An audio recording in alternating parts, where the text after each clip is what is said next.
Break के बाद एक बार फिर आपका स्वागत है। मोदी सरकार के 2 साल पूरे हो रहे हैं। देश कितना बदला, ये एक बहुत बड़ा सवाल आपके जहन में सबसे पहले आ रहा होगा। सांसदों ने कई गांव गोद लिए, बहुत सारी योजनाएं बनी, बड़े बड़े वादे हुए, लेकिन क्या वाकई जमीन पर कुछ बदलाव आया है?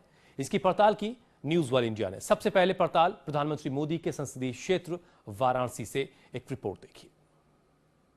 जगह जगह योजनाओं के लगे बड़े बड़े बोर्ड, बड़ी बड़ी मशीनें और तेजी से हो रहा निर्माण कार्य। आने वाले समय में ये तस्वीरें आधुनिकता की रेस में दौड़ लगा रहे कई इलाकों में वाराणसी को आगे की लाइन में खड़ा कर सकती हैं।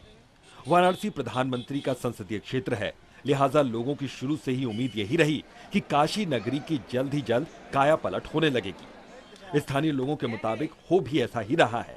इनका मानना है कि वाराणसी का रिंग रोड हो, 4 लेन रोड हो या फिर IPDS सिस्टम, उनका शहर हाईटेक बनने जा रहा है। बहुत सारे सपने पूरे हो रहे हैं, बहुत सी आकांक्षाएं, अभिलाषाएं जो प्रधानमंत्री मोदी जी से हम सब ने लगाई थी जब वो यहाँ से सांसद चुने गए थे, वो सब पूरी होते धीरे धीरे दिख रही हैं। बहुत सारे बेसिक ज़रूरतें थी जो हम लोगों को लग रहा था कि कैसे पूरी होंगी। उनके सांसद बनने के बाद ये उम्मीदें पूरी होती दिख रही हैं। 2 साल पहले जब हम लोगों ने मोदी जी की सरकार चुनी थी तो काफ़ी अपेक्षाएं थी और उन अपेक्षाओं पे पूरे के पूरे मोदी जी खरे उतर रहे हैं और हमारे यहाँ डेवलपमेंट के काम हो रहे हैं। अगर इसी तेजी से काम होता रहा तो वाराणसी की मुकम्मल तस्वीर आने वाले समय में काफी बदली नजर आ सकती है। दरअसल स्थानीय लोगों के सकारात्मक रुख की वजह यह है कि इलाके के लिए लगभग 22,000 करोड़ की योजनाओं का या तो ऐलान किया जा चुका है या फिर ये योजनाएं पाइपलाइन में हैं। सरकार का दावा है कि विश्व की सबसे अच्छी योजनाएं काशी में लाई जा रही हैं। जो हेरिटेज स्ट्रीट लाइट्स लगने वाली हैं, अभी जो ये विद्युतीकरण हो रहा है, ये LED जो लाइट्स हैं, ये हम विश्व में जो सबसे अच्छी योजनाएं हैं उसको काशी में लेके आ रहे हैं। मैं समझता हूँ ये पेपर कागजी कार्रवाई के बदले धरातल पे आपको काम दिखा रहे हैं, उससे ज्यादा अच्छा क्या हो सकता है। माननीय मोदी जी ने केवल अपने क्षेत्र का नहीं बल्कि बनारस को लेकर के पूरे पूर्वांचल का विकास कर रहे हैं। अब एक नजर डालते हैं उन प्रमुख योजनाओं पर जिनके बलबूते वाराणसी की तस्वीर बदलने का दावा किया जा रहा है। इन योजनाओं पर हो रहा है काम। संदाहा से हरुआ तक 16 किलोमीटर का रिंग रोड, अनुमानित बजट है 262 करोड़ और अनुमानित समय 2018। IDPS पहले सेक्टर का काम शुरू हो गया, अनुमानित बजट 442 करोड़ और अनुमानित समय 2017 है। शहर के सभी बिजली केबल अंडरग्राउंड होंगे। लालपुर बुनकरों के लिए सुविधा केंद्र, अनुमानित बजट 280 करोड़ जबकि अनुमानित समय 2017 है। बनारस से गाजीपुर 4 लेन, 14,000 करोड़ अनुमानित बजट। रेलवे बौद्ध सर्किट काम शुरू होने वाला है, 100 करोड़ अनुमानित बजट। घाटों के मरम्मत का काम 50 करोड़ अनुमानित बजट। घर घर पेयजल के लिए अमृत योजना और इसका अनुमानित बजट रखा गया है 180 करोड़। बहरहाल ये तो तय है कि पीएम के संसदीय क्षेत्र की वर्तमान तस्वीर भविष्य की नींव रख रही है, क्योंकि जब जब पीएम मोदी वाराणसी पहुंचे तब तब उन्होंने स्थानीय लोगों के लिए सौगातों की झड़ी लगा दी। इस शहर ने 2 साल पहले जब देश को प्रधानमंत्री दिया तो सभी ने ये उम्मीद भी लगाई कि आने वाले दिनों में वाराणसी एक हाईटेक सिटी बनेगा। पीएम मोदी ने अपने संसदीय क्षेत्र की जनता को निराश भी नहीं किया और केंद्र सरकार ने योजनाओं की बरसात इस शहर में की। अब धीरे धीरे जब ये योजनाएं मूल रूप ले रही है तो सभी को लगता है कि आने वाले दिन बनारस के लिए बेहद अच्छे दिन साबित होंगे। कैमरामैन अंकित के साथ Sushant Mukherjee, news world India, Varanasi. चलिए, प्रधानमंत्री नरेंद्र मोदी के संसदीय क्षेत्र की तस्वीर आपने देखी। वहां के लोगों को लग रहा है कि हालात धीरे धीरे बदल रहे हैं, एक अच्छे भविष्य की नींव बहरहाल रखी जा रही है। अब आपको लिए चलते हैं मथुरा के एक गांव, और ये गांव दरअसल हेमा मालिनी जो इस इलाके की सांसद है उन्होंने गोद ले रखा है। क्या इस गांव के गोद लेने के बाद हेमा मालिनी के जरिए इस गांव के हालात बदले हैं? देखिए आप। धूल भरी सड़कें, जगह जगह गंदगी का अंबार और जगह जगह बेतरतीब तरीके से लटकते बिजली के तार आपको ये समझाने के लिए काफी हैं कि इस गांव की तस्वीर कितनी बदली। दरअसल गांव के हालात बदलने की उम्मीद इसलिए लगाई जाने लगी थी क्योंकि राधा रानी के गांव रावल को गोद लिया है मथुरा की सांसद हेमा मालिनी ने। लेकिन गांव वालों की उम्मीद पर सांसद कितनी खरी उतरी हैं, ये खुद गांव वालों की जुबानी सुन लीजिए। बहुत सारे वादे किए थे, लाइट के भी किए थे, ना तो स्टेडियम बना है, ना हॉस्पिटल बना है, ना कोई बैंक की व्यवस्था, ना कोई जगह रद्द हुई है। हमारे हिसाब से तो कुछ भी नहीं हुआ है और हमें भरोसा भी नहीं दिख रहा है। कुछ नहीं किया। अभी तो पुराना लट्ठा ही हाड़े गांव में कबूतर टूट जाते, कबूतर से टूट जाते। गांव को गोद लेते ही सांसद ने कई बड़े वादे किए। उन्होंने कहा था कि गांव में अस्पताल, स्कूल, कॉलेज, हरे भरे पार्क और बिजली पानी की व्यवस्था करवाई जाएगी। लेकिन ये सारे वादे कागजों की ही शोभा बढ़ा रहे हैं, क्योंकि गांव में तो कुछ भी नजर नहीं आ रहा है। गांव वालों के मुताबिक इतना काम तो गांव का प्रधान ही करवा देता। हम तो ऐसी आशा कर रहे थे कि जो हेमा जी बहुत अच्छा करेंगी और सरकार कहते इन्होंने धीरे धीरे करके अपनी मीटिंग कर ले जाती हैं, लेकिन कार कोई नहीं हो पा रहा है। सांसद बने हेमा मालिनी को 2 साल हो चुके हैं। शुरू में गांव वालों को जो उम्मीद जगी थी वो अब दम तोड़ने लगी है, और ये हम नहीं बल्कि यहाँ के हालात कह रहे हैं। Suresh Saini, news world India, Mathura. आपने मथुरा के इस गांव की तस्वीर देखी। हेमा मालिनी ने इस गांव को गोद ले रखा है। प्रधानमंत्री की वो अपील आपको याद होगी जब उन्होंने कहा था कि तमाम सांसद एक एक गांव को कम से कम गोद लें और इस गांव की तस्वीर बदले। लेकिन एक गांव के, मथुरा के गांव की तस्वीर हमने आपको दिखाई। अब आपको गोरखपुर के गांव औराही की तस्वीर दिखाते हैं। देखिए यहां क्या बदला है। गांव की मिट्टी वाली सड़क और सड़क पर भरे पानी में अगर ट्रैक्टर के पहिए फंस जाएं तो निकलना मुश्किल हो सकता है। बहरहाल ये ट्रैक्टर तो ड्राइवर की कोशिश के बाद निकल गया और इसने इस मुश्किल राह पर रफ्तार भी पकड़ ली। लेकिन गोरखपुर के औराही गांव ने क्या विकास की राह पर रफ्तार पकड़ी, ये बड़ा सवाल है। और इसी सवाल का जवाब ढूंढने के लिए हम औराही गांव के एक एक कोने पर पहुंचे।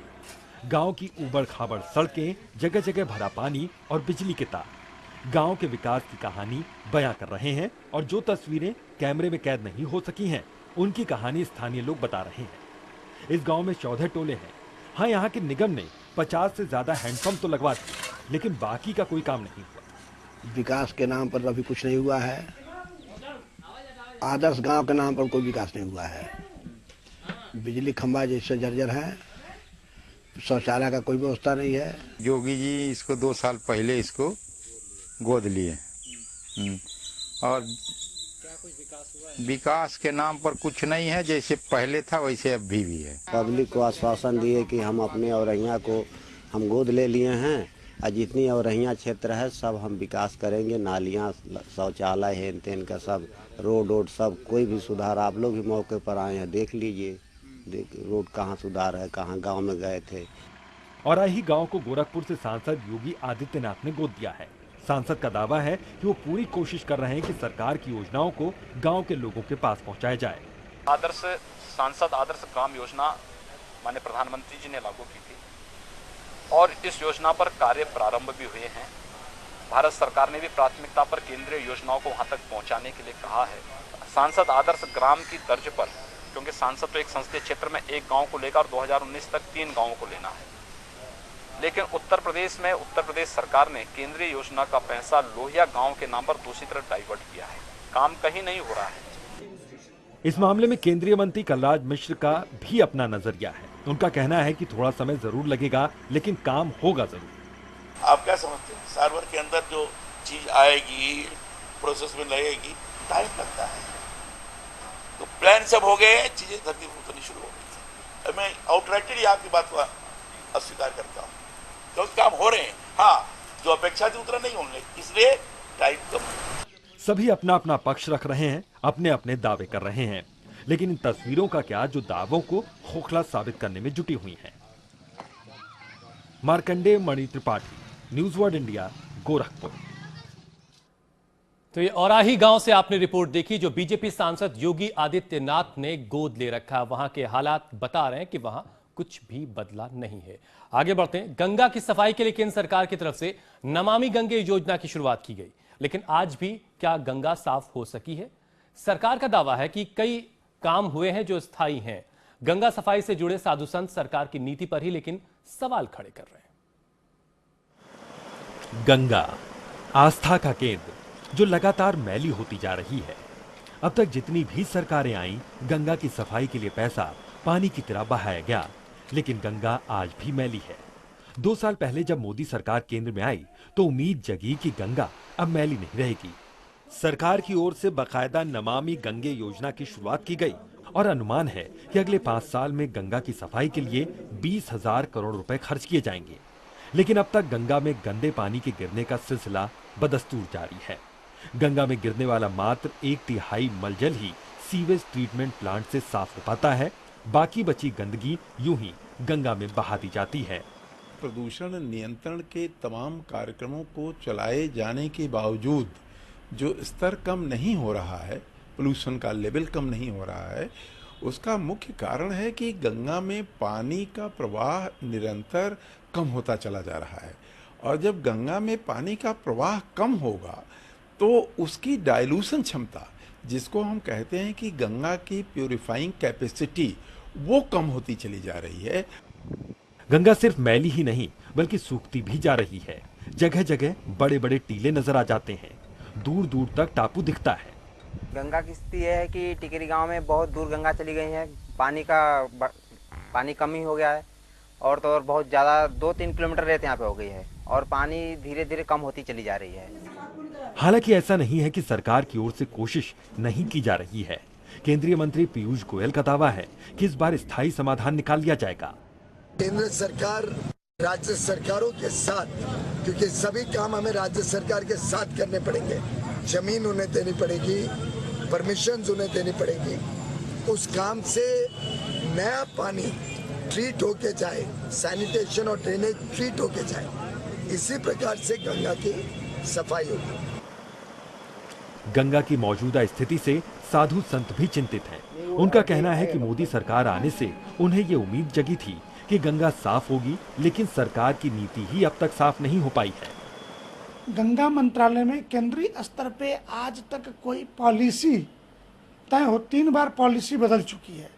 तो जब पॉलिसी के स्तर पर ही डिसाइड नहीं है तो जमीन पे काम हम उतारेंगे कैसे? मंत्री खुद कंफ्यूज है गंगा मंत्रालय में, उसे पता ही नहीं है कि किस पॉलिसी के अंतर्गत काम करना है। एक बार की सरकार करेगी, दोबारा पॉलिसी आई कि इसको PPP मॉडल में करेंगे, तीसरी बार पॉलिसी आई नहीं हम किसी नए विषय पर विचार कर रहे हैं। मौजूदा स्थिति में सुबह और शाम के वक्त गंगा की जो शानदार तस्वीर दूर से नजर आती है, ऐसी स्वच्छ और निर्मल गंगा की तस्वीर पास से कब दिखेगी, ये बड़ा सवाल है। और जवाब कब मिलेगा मालूम नहीं। Sushant Mukherjee, news world India, Varanasi.